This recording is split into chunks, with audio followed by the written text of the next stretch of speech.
नमस्कार आप सभी लोगों को। मैं प्रमोद कौशल आप सभी का वेलकम करता हूं अपने YouTube प्लेटफॉर्म सर्वोदय इंस्टीट्यूट पर। ठीक है, बात करते हैं जीएस प्लेटफॉर्म की।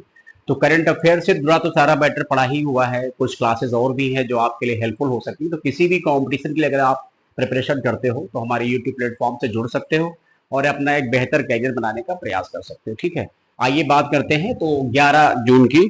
ठीक है, तो 11 जून की ये न्यूज है जो 12 जून को मॉर्निंग मिलनी चाहिए। अभी थोड़ा सा डिले हो रहा है बट अभी डिले उसको फिनिश कर देंगे, 2-3 वीडियो कांस्टेंट कर देंगे, कंटिन्यू ना। तो 11 जून की न्यूज आपको 12 जून को मिलनी चाहिए। भारत का पहला ई वेस्ट रिसाइकलिंग पार्क कहां पर बनेगा? क्वेश्चन देखिए मोस्ट इंपॉर्टेंट है, क्योंकि आजकल का जो टाइम चल रहा है वो आर्टिफिशियल इंटेलिजेंस, ठीक है, इसके अलावा आपने देखा होगा जितना ज्यादा ग्रीन इन्वायरमेंट, ठीक है, और पेपरलेस वर्किंग, ठीक है, कुछ और रिन्यूएबल जो है मतलब एनर्जी, सौर सोलर जो है मतलब एनर्जी, इन पर ज्यादा बेस काम कर रहा है ना। तो इसका राइट आंसर दिल्ली है ना। तो आइए इसकी व्याख्या हम लोग देखते हैं। दिल्ली सरकार ने भारत के पहले इलेक्ट्रॉनिक वेस्ट रिसाइकलिंग पार्क की, वेस्ट हो जाएगा ना, वेस्ट वेस्ट रिसाइकलिंग पार्क की स्थापना की घोषणा की है। ये दिल्ली के होलंबी कला में बनाया जाएगा, ये ध्यान रखेंगे। और इसकी क्षमता जो है 51,000 टन ई वेस्ट को प्रोसेस करेगी। दिल्ली की सीएम सभी लोग जानते हैं, क्या नाम इनका है? रेखा गुप्ता। ठीक है, ये दिल्ली की सीएम है, ये ध्यान रखेंगे ना। और ये चौथी महिला सीएम दिल्ली की है। अगर प्रेजेंट टाइम में देखेंगे तो देश में दो ही महिलाएं सीएम हैं, एक ममता बनर्जी जी है वेस्ट बंगाल में, और अगर यूटी के पॉइंट ऑफ व्यू से देखें तो रेखा गुप्ता जी दिल्ली की सीएम है। ठीक है, पहली बार दिल्ली की सीएम बनी है। इसके अलावा अगला पॉइंट क्या है, अगला क्वेश्चन क्या है ना, ये क्वेश्चन भी मोस्ट इंपॉर्टेंट। देखिए जितनी भी बुक हम आपको पढ़ा रहे हैं आप इनको प्रॉपर तरीके से नोट करते चलिए। इससे अच्छा मौका नहीं हो सकता, क्योंकि बच्चा जब कोई एक दिन में पढ़ने की कोशिश करता है या सोचता है चलो एक हफ्ते में सारा करंट अफेयर पढ़ डालेंगे, वो बहुत पैनिक होता है। यकीन मानिए वो किसी से नहीं हो पाता है, बहुत पैनिक होता है। और आप अगर ये सोच रहे हो लाओ मैं कोई किताब बुक ले आऊं, तो किताब बुक वाले भी इंसान ही लिखते हैं, वो भगवान नहीं लिखने आ रहे हैं। यहाँ भगवान ने कुछ तो किया ही नहीं, सब इंसान ही कर रहे हैं। तो मतलब कहने का है कि रेगुलर 10-15 मिनट की क्लास आप कर लीजिए प्लेटफॉर्म से। और इसमें क्या होगा, जिस जब भी कोई नई बुक आती है मैं आपको डिफरेंट बताई अब देता हूं। तो हाल ही में लॉन्च पुस्तक explore India 5000 years of history को किसने लिखा है? और ये लिखने वाले व्यक्ति हैं ऑड्री ऑड्री ट्रस्के, और ये बिलोंग करते हैं अमेरिका से। यानी इन्होंने भारत के 5000 वर्षों पुराने इतिहास को लिखने का प्रयास किया है। ये उनकी बुक है, तो ये चर्चा में थोड़ा सा है, इंपॉर्टेंट है, हो सकता आ भी जाए। ठीक है, ऑड्रे ट्रस्के। ठीक है, चलिए इसके बाद ये क्वेश्चन देखिए क्या है। ये क्वेश्चन है हाल ही में मातृभूमि साहित्य पुरस्कार 2024 से किसे सम्मानित किया गया है? और यहां पर ऑप्शन भी है दीपा भस्ती, सरा जोसेफ, बानो मुस्ताक, नॉट, इनमें से कोई नहीं। देखिए आप बहुत आसानी से कर सकते हो इस क्वेश्चन को, कैसे भी ऑप्शन बनाया हो। दीपा भस्ती और बानो मुस्ताक ये दोनों महिलाएं जुड़ी हुई हैं किससे? इंटरनेशनल, ठीक है, Man Booker Prize, Man Booker Prize. ठीक है, ये ध्यान रखेंगे। तो बानो मुस्ताक तो उसमें मेन है, कन्नड़ की है, कन्नड़ साहित्यकार, पहली बार इनको ये अवार्ड मिला है। यानी भारत में ये अवार्ड पाने वाली दूसरी महिला है ना, दूसरी पर्सनालिटी भी है। तो इसका राइट आंसर हो जाएगा सरा जोसेफ। क्या हो जाएगा? सरा जोसेफ। आइए इनके बारे में पढ़ते हैं। तो जो सरा जोसेफ है, सरा जोसेफ को अभी मातृभूमि साहित्य पुरस्कार से सम्मानित किया गया है। और सारा जोसेफ मलयाली भाषा की प्रसिद्ध लेखिका, नारीवादी, विचारक और सामाजिक कार्यकर्ता है। इनका संबंध केरल से है। ये पुरस्कार मलयालम साहित्य क्षेत्र में उत्कृष्ट योगदान के लिए दिया जाने वाला एक साहित्यिक पुरस्कार है। पुरस्कार राशि जो है वो 3 लाख रुपए है, ये हम लोग ध्यान रखेंगे। जो प्राइज मनी है वो 3 लाख रुपए है, ये एक सबसे बड़ा इंपॉर्टेंट पॉइंट है ना। चलिए इसके अलावा क्या है पॉइंट अगला।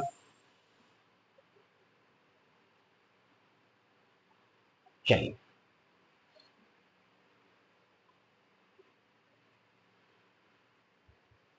हाल ही में यूफा यानी union of European football association national league 2025 का खिताब किसने जीता है? कुछ ऐसे ही ऑप्शन दिए रहते हैं। कभी कभी आप लोग खुद ट्राई करते हो कि क्या किसी क्वेश्चन का आंसर आता भी है क्या मुझे?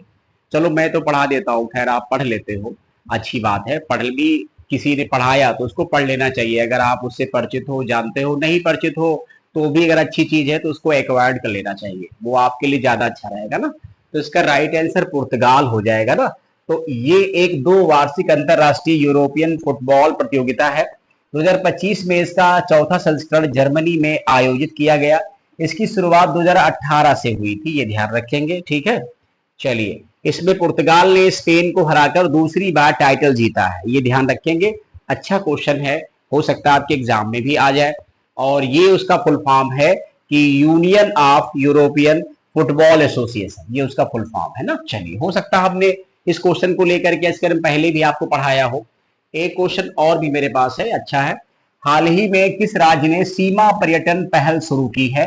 ठीक है, जाहिर सी बात, इस प्रकार की जो पहल होती है वो टूर एंड ट्रेवल को बढ़ावा देने के लिए होती है। जैसे मालूम चला कि इसका आंसर हिमाचल प्रदेश है। तो हिमाचल प्रदेश क्या है कि चीन की सीमा को स्पर्श करता है। तो जितना भी बॉर्डर की एरिया है उनमें हम लोग क्या करें, पर्यटन को बढ़ावा दे रहे हैं। क्योंकि भाई चीन के लोग भारत घूमने आते हैं, भारत के लोग भी चीन घूमने जाते हैं। तो जो पड़ोसी स्टेट है, जैसे उत्तराखंड के लोग हिमाचल जाएंगे, या उत्तराखंड हिमाचल तो पहाड़ी एरिया, लेकिन जो नॉर्थ इंडिया के लोग हैं या जो साउथ इंडिया लोग, ये तो पहाड़ी एरिया घूमने जाते हैं ना। तो इसका राइट आंसर हिमाचल प्रदेश है। और इनके सीएम है सुखबीर सिंह सुक्खू ना। कई बार हमने हिमाचल के प्रश्नों को पढ़ाया है और ये इंपॉर्टेंट भी होते हैं, ठीक है। चलिए, अगला क्वेश्चन देखेंगे हम लोग क्या है। अगला क्वेश्चन है, अभी हाल ही में निकोलस पूरन ने अंतरराष्ट्रीय क्रिकेट से संन्यास ले लिया है, इनका संबंध किस देश से है? तो ये वेस्ट इंडीज के प्लेयर हैं। और जो विद्यार्थी थोड़ा सा क्रिकेट में इंटरेस्ट रखते हैं, लेते हैं, वो हमें लगता है इनके नाम और चेहरे से परिचित होंगे, ठीक है। ये वेस्ट इंडीज के सबसे ज्यादा T20 इंटरनेशनल मैच खेलने वाले और रन बनाने वाले खिलाड़ी हैं, ठीक है। चलिए, इन्होंने संन्यास अब ले लिया है। और ये क्वेश्चन तो उससे है,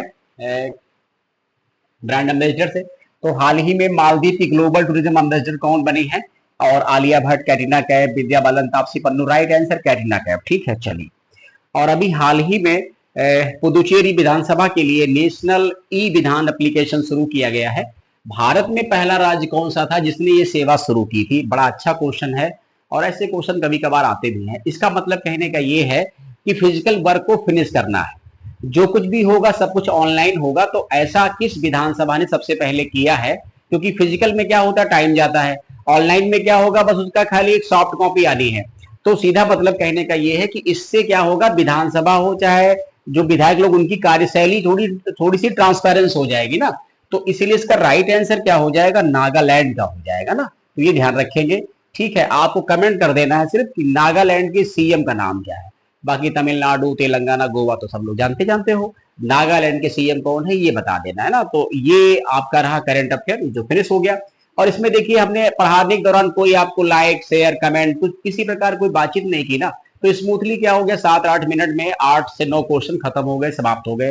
और अगर इतना भी नहीं पढ़ सकते हो सर, तो आप सोचो 3 घंटे 2 घंटे बैठ के पेपर क्या सॉल्व करोगे? तो थोड़ा सा एफर्ट लगाओ शुरू में, धीरे धीरे ही 1-1 घंटे पढ़ो, 2-2 घंटे पढ़ो, फिर पढ़ने की हैबिट पड़ जाएगी तो अच्छा लगने लगेगा ना। चलिए, थैंक यू सो मच, धन्यवाद आपसे।